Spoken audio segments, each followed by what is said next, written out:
Salut à tous les cracks du football anglais, vous êtes sur All-in PL et on va débriefer ensemble les deux matchs des deux Manchester. Donc tout d'abord le match de Manchester City qui a eu lieu hier et celui de Manchester United qui vient tout simplement de se terminer.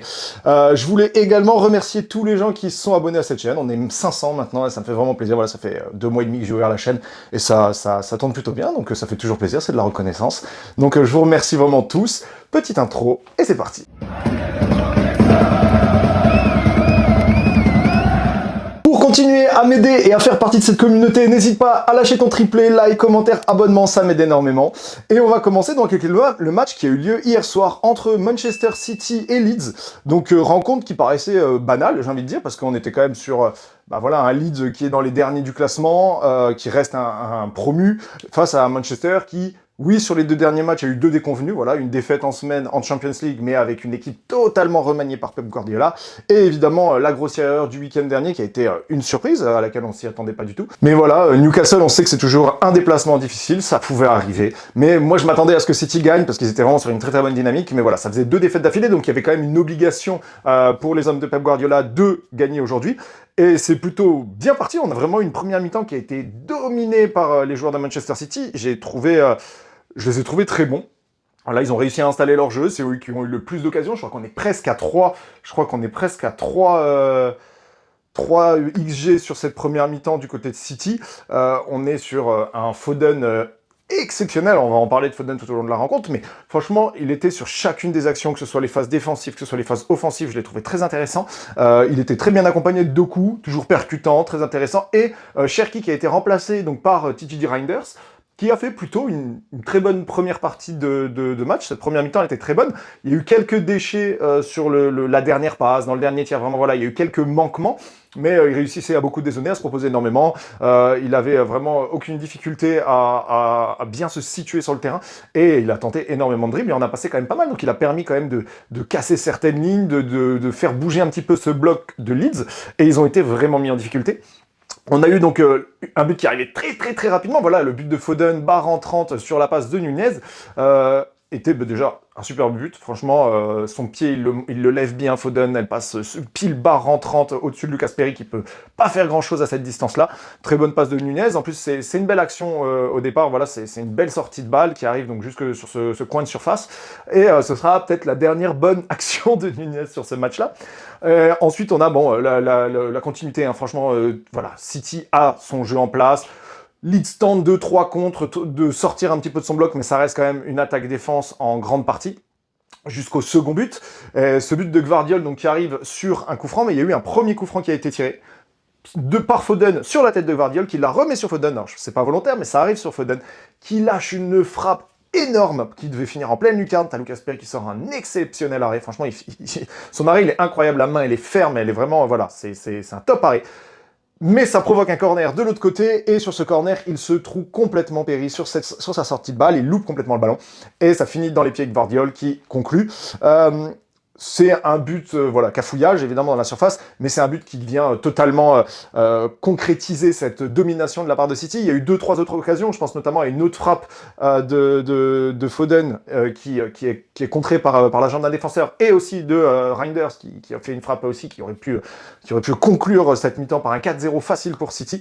Mais bon, on retourne au vestiaire sur ce 2-0, et là, t'as Farke qui décide de faire 2 changements, notamment avec l'entrée de Calvert-Lewin, qui a été, voilà, les 2 changements ont été très bien senti de la part de Daniel Farke. Ça a complètement changé la dynamique du match. D'ailleurs, sur le retour du vestiaire, Leeds a complètement pris l'ascendant sur City, et ça a été très étonnant. Je m'y attendais pas du tout, parce qu'on avait quand même un City qui était vraiment dominant sur tous les compartiments du jeu, et quand ils reviennent, ils se font bousculer, mais surtout, j'ai envie de dire, dans les duels, je parle vraiment des duels physiques, sur les duels aériens, sur les duels au sol, j'ai trouvé que le milieu de terrain ainsi que les défenseurs se sont fait vraiment bouger. Diaz, ça n'a pas été top, il a perdu quasiment la totalité de ses duels aériens. Pareil pour Gvardiol. Le seul sur les duels aériens qui était convaincant, c'était O'Reilly. Et au sol, ça n'a pas été très bon non plus. Donc franchement, sur les duels, sur tout ce qui était en 1 contre 1, City s'est fait bouger pendant toute la rentrée de cette deuxième mi-temps. Sans parler de Nunez, qui lui fait erreur sur erreur jusqu'à donné ce but. Alors c'est d'abord une remise à Foden qui est complètement loupée par Nunez, qui finit dans les pieds de je ne sais plus quel joueur, je crois que c'est Mpadou, oui peut-être Mpadou qui récupère la balle du coup et qui la transmet à Calvert-Lewin, à Calvert-Lewis, pardon, qui fait un très beau contrôle, qui se tourne bien, mais Gvardiol arrive à couper sa course, parfait, Nunez récupère le ballon derrière et réussit à mettre le ballon pile dans les pieds de Calvert-Lewin. Et ça, je sais pas comment il a géré son coup, mais ouais, Nunez, là, ça a été catastrophique. Évidemment, Donnarumma n'a pas pu faire grand-chose dessus. Mais c'était juste avant, déjà, dès la rentrée de la deuxième période, on avait déjà un City qu'on sentait un petit peu instable, notamment avec une sortie à son tour pour Donnarumma complètement loupée. On sait qu'il a toujours des difficultés sur ses sorties aériennes, et ça se voyait déjà au PSG, ça se voyait déjà à Milan. Et là, il se trouve complètement, ça donne une énorme occasion pour Leeds. Heureusement pas conclu, mais on sent déjà que City est un petit peu fébrile sur ce début de deuxième mi-temps. Le but de Calvert-Lewin vient totalement concrétiser ce momentum. Et à ce moment-là, on sent vraiment que Leeds revient, et revient fortement. Franchement, on sent un City complètement déboussolé qui ne sait plus trop où se passer. Les passes sont mal calibrées, ils se font contrer en permanence, ils perdent tous leurs duels. Et on sent vraiment un Leeds qui commence à reprendre le lead. Et à ce moment-là, arrive ce qui devait arriver. Une action dans la surface de City et un tacle catastrophique de Gvardiol. Et là, je sais même pas, et je crois qu'il y a pas mal de joueurs quand même qui viennent contester tout. Je comprends pas comment on peut contester ça. Le tacle, il est sauvage. Il lui saute dessus, il joue pas du tout le ballon. Il explose, je crois que c'est Calvert-Lewin à nouveau. Et penalty totalement mérité. Comme d'habitude, évidemment, Donnarumma, sûrement le meilleur gardien sur penalty, il l'arrête. Sauf qu'il la remet directement sur l'attaquant. Et ça s'est conclu, donc à ce moment-là, 2-2, jusqu'à la 90e minute. À partir de l'entrée de Cherki, donc je crois que c'est 75e minute, on sent que City commence à reprendre un petit peu le pied, à poser le pied sur le ballon, à reprendre un peu le lead de ce match. Et au fur et à mesure, voilà, City commence à reproposer du jeu concret, mais on a quand même eu toute cette période qui a duré bien 25-30 minutes, pendant lesquelles on les sentait complètement perdus, où ils ont enchaîné les erreurs. On a eu malheureusement un milieu de terrain que... Alors, j'ai trouvé sur la première mi-temps très très bon, mais sur cette deuxième complètement perdu, que ce soit Nico Gonzalez, que ce soit Gini Reinders, je les ai trouvés défensivement en tout cas pas bons du tout. Les défenseurs centraux, ça a été catastrophique, Nunez, ça a été catastrophique, la défense en général a été catastrophique. En plus de ça, tu peux pas t'appuyer sur Haaland parce qu'il a été invisible sur ce match-là. Je crois qu'il touche une vingtaine de ballons, sur la vingtaine de ballons, il doit en perdre, je sais pas, il doit en perdre 6-7 facile.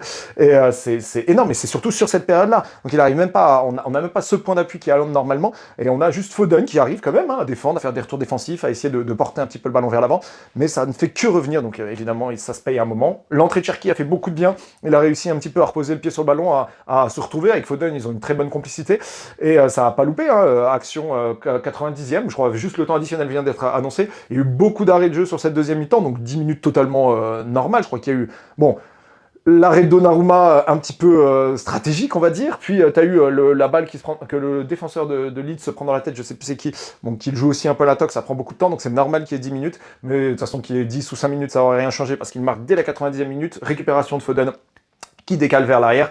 Il y a une petite transmission, ça passe un petit peu par tout le monde, par Nunez, ça finit dans les pieds de Cherki, qui la met très bien Foden, mais c'est surtout le contrôle orienté de Foden qui se tourne complètement à l'opposé, qui arrive à faire le tour de la défense, à lâcher, comme d'habitude, ses petits enroulés. Et son but est vraiment beau. C'est un très beau but de Foden. C'est à ce moment-là du jeu mérité pour City, qui avait totalement mené dans cette première mi-temps, mais qui s'est fait surprendre de la pire des manières sur la deuxième.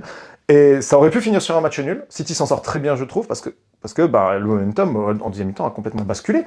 Et ils ont laissé beaucoup trop d'occasions à Leeds, parce que Leeds s'en sort quand même avec presque, je crois c'est 1,60 XG sur lesquels ils s'en sortent sur ce match-là. C'est inconcevable pour une équipe comme City face à un promu de concéder autant.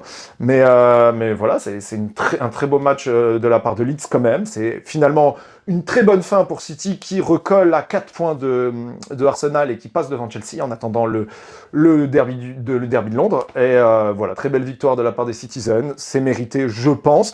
Même si, effectivement, ils se sont fait peur et qu'il y a encore des grosses choses à travailler, surtout sur le secteur défensif. Voilà, City a un secteur offensif impressionnant, même si Haaland a été en dessous, voilà, on a des joueurs comme Foden qui peuvent prendre le relais là-dessus.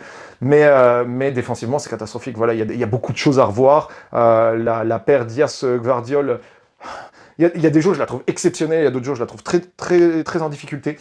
Nunes m'a étonné par son manque de réussite sur ce match-là. D'habitude, je le trouve plutôt bon. C'est pas son poste, on sait que latéral, c'est pas son poste, mais d'habitude, il est plutôt bon. En tout cas, depuis le début de saison, il est plutôt bon. Et là, ça n'a pas été du tout un bon match pour lui. Ça a été clairement le pire joueur du côté de City. Gvardiol n'a pas du tout aidé. Nico O'Reilly, j'ai envie de dire, c'est le seul qui était à peu près au niveau dans ce quatuor défensif. Même Donnarumma était complètement absent. Mais bon, très belle victoire pour les Citizens qui recollent à la course au titre en fonction du résultat qu'il y aura ce soir. Et très bon match de leur part. On va venir du coup au match qui vient de se conclure entre Crystal Palace et United. Du coup, victoire de United, voilà, je l'avais pas pronostiqué, hein. J'avais vu une victoire de Crystal Palace, en plus sur les 5-6 dernières rencontres, je crois qu'on était que sur des victoires de Palace. C'était un détour, un déplacement pour United du côté de Selhurst Park, qui est toujours un déplacement très difficile, on sait que c'est un stade dans lequel il y a une très très grosse ambiance, et ça a été un match très ouvert, voilà, sur ce début de rencontre, vraiment dominé par Palace. On avait un Palace vraiment au-dessus, avec les occasions les plus franches de leur côté. On a eu notamment 2 frappes pour Mateta, qui ont été loupés, une frappe qui finit petit fil et l'autre qui finit à côté alors qu'il est seul, mais absolument seul face à Saint-Lamens. C'est notamment une grosse erreur défensive de Ligt qui s'est trouvé 2-3 fois sur ce match-là, heureusement sans grande conséquence. Mais ça n'a pas loupé, beaucoup d'occasions, je crois que jusqu'à la 30... Je sais même plus à quel moment je vais regarder quand même, mais je crois que c'est vers la 30-40e minute que le premier but de Palace arrive, et avant ça, c'est un nombre d'occasions exceptionnelles, mais on a une grosse faute, voilà, grosse faute de la part de Yoro, je crois que c'est Yoro qui fait, oui c'est Yoro, grosse faute de la part de Yoro sur Mateta. Alors Mateta en rajoute un petit peu, mais la faute est vraiment là. Yoro a eu des grosses difficultés, voilà, depuis la blessure de Maguire, il a pas vraiment... je trouve que Maguire avait très bien repris cette position de titulaire indiscutable, et Yoro a un petit peu de difficulté sur ce début de saison, et ça s'est encore montré aujourd'hui, voilà, il a eu quelques problèmes, même défensivement, de Ligt, ça a été dur. Heureusement, Luke Shaw était là, il a vraiment été solide aujourd'hui.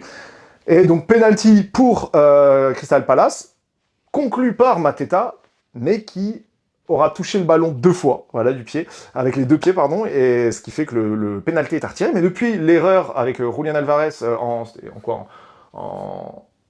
en quart, en huitième de finale, peut-être, Champions League, je sais plus, où Julian Alvarez avait touché 2 fois le ballon et le but avait été complètement annulé. Là, maintenant, la règle a changé cette année. Si le but rentre, tu peux le retirer. Si par contre il n'était pas rentré, à ce moment-là, c'était coup franc indirect pour United. Mais voilà, il peut être retiré. Mateta change de côté, Saint-Lamens plonge côté opposé. Très beau but voilà, de la part de Mateta, clinique quand même sur les deux pénaltys, donc ça c'est bien, mais il a loupé beaucoup trop d'occasions sur ce match-là. Et à la rentrée des vestiaires sur la deuxième mi-temps, le momentum change complètement. On sent vraiment un United qui revient avec de nouvelles envies, et notamment avec un Bruno Fernandes très intelligent, qui réussit. Les 2 buts de United arrivent sur des coups de pied arrêtés de base. Le premier qui arrive dans les pieds de Joshua Zirkzee, qui n'avait pas marqué justement depuis 1 an, et qui marque sur ce match-là un but, vraiment un beau but. J'adore Henderson, mais sur ce coup-là, il se trouve un petit peu, parce que vraiment, Zirkzee est complètement en angle fermé, il réussit à frapper extérieur du gardien, donc il tire pas entre le gardien et le poteau. Au début, on aurait pu penser ça, à cause de la prise de vue et tout, mais finalement il tire sur l'extérieur, et là tu as vraiment Henderson qui n'a pas le réflexe d'aller chercher ce ballon-là. Très très beau but de Zirkzee, franchement, et puis ça fait plaisir quand même de voir un United qui réussit un petit peu à concrétiser ces occasions, parce qu'ils en ont quand même beaucoup sur chacun des matchs.